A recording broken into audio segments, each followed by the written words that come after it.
आज हम कक्षा 12 की हिंदी अनिवार्य की पुस्तक सृजन के ठेले पर हिमालय नामक पाठ को के आगे के भाग को पढ़ेंगे। सोमेश्वर की घाटी के उत्तर में जो ऊंची पर्वतमाला है उस पर बिल्कुल शिखर पर कौसानी बसा हुआ है। कौसानी से दूसरी ओर फिर ढाल शुरू हो जाती है। कौसानी के अड्डे पर जाकर बस रुकी। छोटा सा बिल्कुल उजड़ा सा गांव और बर्फ का तो कहीं नाम निशान नहीं। बिल्कुल ठगे गए हम लोग। कितना खिन्न था मैं। खिन्न था मतलब दुखी था। अन्न खाते हुए बस से उतरा, यानी कि बड़े अनमने मन से बस से उतरा कि जहाँ था वहीं पत्थर की मूर्ति सा स्तब्ध खड़ा रह गया।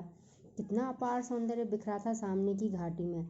इस कौसानी की पर्वतमाला ने अपने अंचल में यह जो कलियूर की रंग बिरंगी घाटी छिपा रखी है, इसमें किन्नर और यक्ष ही तो वास करते होंगे।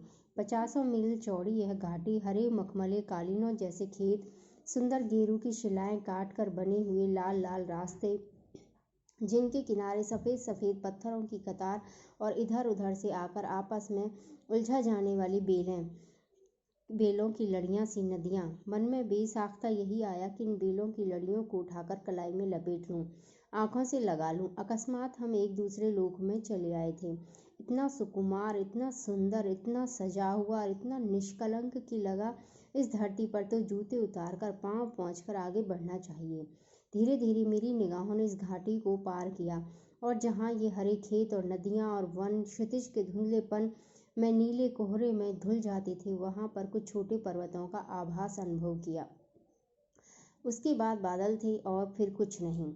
कुछ देर उन बादलों में निगाह भटकती रही कि अकस्मात फिर एक हल्का सा विस्मय का धक्का मन को लगा, यानी थोड़ा सा आश्चर्य हुआ।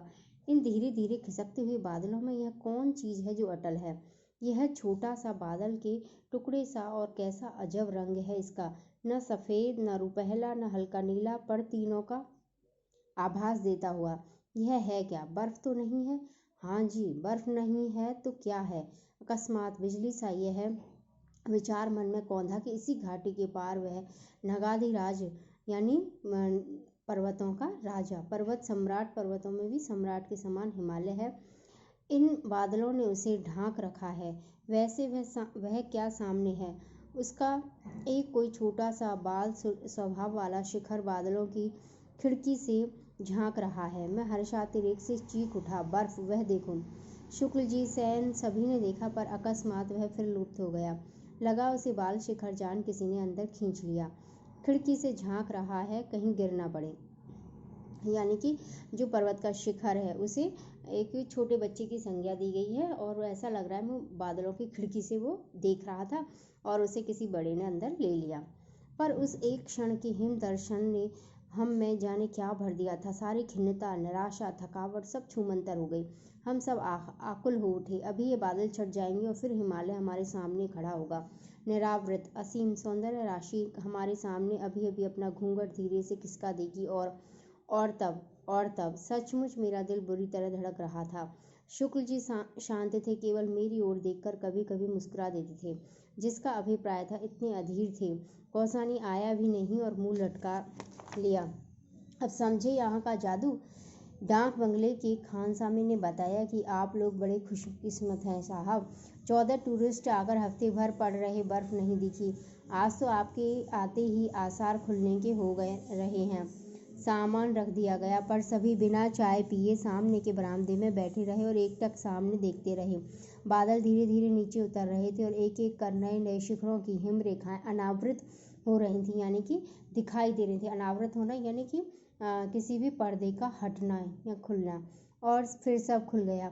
बाईं ओर से शुरू होकर दाईं ओर गहरे शून्य में धंसती जाती हुई हिम शिखरों की ऊबड़ खाबड़ रहस्यमयी रोमांचक श्रृंखला। हमारे मन में उस समय क्या भावनाएं उठ रही थी, यह अगर बता पाता तो यह खरोंच, यह पीर ही क्यों रह गई होती। यानी कि अगर उस रहस्य और रोमांच को अगर मैं प्रकट कर पाता तो यह जो पीड़ा जो आज मुझे बर्फ को उस ठेले पर देख करके हुई, वह पीड़ा आज मुझे नहीं हुई होती। सिर्फ एक धुंधला सा संवेदन इसका अवश्य था कि जैसे बर्फ की सिल के सामने खड़े होने पर मुंह पर ठंडी ठंडी भाप लगती है, वैसे ही हिमालय की शीतलता माथे को छू रही है और सारे संघर्ष, सारे अंतर्द्वंद, सारे ताप जैसे नष्ट हो रहे हैं। क्यों पुराने साधकों ने दैहिक, दैविक और भौतिक कष्टों को ताप कहा था और उसे शमित करने के लिए वे क्यों हिमालय जाते थे, यह पहली बार मेरी समझ में आ रहा था। यानी कि लेखक को हिमालय के दर्शन करने के पश्चात ऐसा लगा जैसे उसके दैहिक यानी शरीर के, दैविक यानी कि जो दैवी आपदाएं हैं, और भौतिक यानी सांसार के जो कष्ट हैं संसार के, ये सभी नष्ट हो रहे हों, ऐसा उन्हें अनुभव हुआ। कितनी कितनी पुरानी है और अकस्मात एक दूसरा तथ्य मेरे मन के क्षितिज पर उदित हुआ। कितनी कितनी पुरानी है यह हिमराशि, जाने किस आदिम काल से यह शाश्वत अविनाशी हिम इन शिखरों पर जमा हुआ है। शाश्वत यानी कि जो हमेशा निरंतर बना रहता है, अविनाशी जिसका कभी विनाश न हो। कुछ विदेशियों ने इसीलिए हिमालय की इस बर्फ को कहा है चिरंतर हिम यानी एटर्नल स्नो, यानी ऐसी बर्फ जो हमेशा बनी रहे। सूरज ढल रहा था और सुदूर यानी बहुत दूर शिखरों पर दर्रे, ग्लेशियर, ढाल, घाटियों का क्षीण आभास मिलने लगा था। यानी सूरज ढल रहा था तो ये जो चीज़ें दिखाई दे रही थी, कहीं घाटी, कहीं दर्रे और कहीं जो ग्लेशियर थे वो जो दिखाई दे रहे थे वो अब धीरे धीरे दिखने कम हो गए। आतंकित मन से मैंने यह सोचा कि पता नहीं इन पर कभी मनुष्य का चरण पड़ा भी है या नहीं, या अनंत काल से इन सूने बर्फ ढके दर्रों में सिर्फ बर्फ के अंदर हू हू करते हुए बहते रहे हैं। सूरज डूबने लगा और धीरे धीरे ग्लेशियरों में पिघली केसर बहने लगी। यानी कि जब सूर्यास्त होता है तो सूर्य की जो किरणें होती हैं वो केसरिया रंग की हो जाती हैं, और जब केसरिया रंग की किरणें उस सफ़ेद बर्फ पे पड़ रही हैं तो ऐसा लग रहा है मानो कि जो केसर है वो पिघल पिघल करके इन ग्लेशियरों में बह रही हैं। बर्फ कमल के लाल फूलों में बदलने लगी, घाटियां गहरी पीली हो आईं। यानी कि सूर्यास्त के समय का जो दृश्य है सूर्य के रंग बदलने के कारण ये सब परिवर्तन हुआ है। अंधेरा होने लगा तो हम उठे और मुंह हाथ धोने और चाय पीने में लगे, पर सब चुपचाप थे, गुमसुम, जैसे सबका कुछ छिन गया हो, या शायद सबको कुछ ऐसा मिल गया हो जिसे अंदर ही अंदर सहेजने में सब आत्मलीन हो या अपने में डूब गए हों। थोड़ी देर में चांद निकला और हम फिर बाहर निकले। इस बार सब शांत था, जैसे हिम सो रहा हो। मैं थोड़ा अलग आराम कुर्सी खींचकर बैठ गया। यह मेरा मन इतना कल्पनाहीन क्यों हो गया है? इसी हिमालय को देखकर किसने किसने क्या क्या नहीं लिखा, और यह मेरा मन है कि एक कविता तो दूर, एक पंक्ति, हाय एक शब्द भी तो नहीं जानता। पर कुछ नहीं, यह सब कितना छोटा लग रहा है इस हिम सम्राट के समक्ष। पर धीरे धीरे लगा कि मन के अंदर भी बादल थे जो छट रहे थे। कुछ ऐसा उभर रहा है जो इन शिखरों की ही प्रकृति का है, कुछ ऐसा जो इसी ऊंचाई पर उठने की चेष्टा कर रहा है ताकि इनसे इन्हीं के स्तर पर मिल सके। लगा यह हिमालय बड़े भाई की तरह ऊपर चढ़ गया है और मुझे छोटे भाई को नीचे खड़ा हुआ कुंठित और लज्जित देखकर थोड़ा उत्साहित भी कर रहा है, स्नेह भरी चुनौती भी दे रहा है। हिम्मत है, ऊंचे उठोगे। यानी कि यहाँ पर लेखक को अनुभव हो रहा है कि हिमालय एक बड़ा भाई है और जैसे छोटा भाई उस बहुत नीचे रह गया हो तो उसे ऊपर बढ़ने की चुनौती है वो दे रहा है। और सहसा सन्नाटा तोड़कर सैन रविंद्र की कोई पंक्ति गा उठा और जैसे तंद्रा टूट गई। सक्रिय हो उठे अदम्य शक्ति, उल्लास, आनंद जैसे हम में छलक पड़ रहा था। सबसे अधिक खुश था सैन, बच्चों की तरह, चंचल चिड़ियों की तरह चहकता हुआ बोला, भाई साहब हम तो वंडर स्ट्रक हैं कि यह भगवान भी क्या क्या करतूत इस हिमालय में होता है। वंडर स्ट्रक यानी बहुत ज़्यादा आश्चर्यचकित।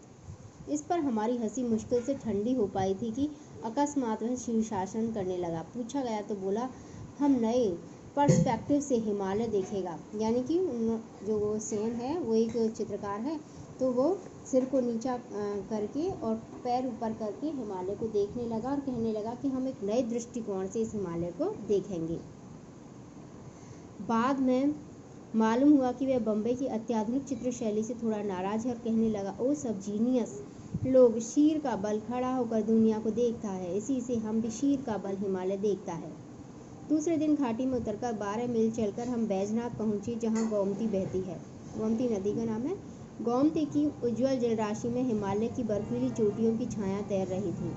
पता नहीं उन शिखरों पर कब पहुंचूं, पर उस जल में तैरते हुए हिमालय से जी भरकर भेंटा, उसमें डूबा रहा। आज भी उसकी याद आती है तो मन पिरा उठता, यानी मन में एक पीड़ा उठती है।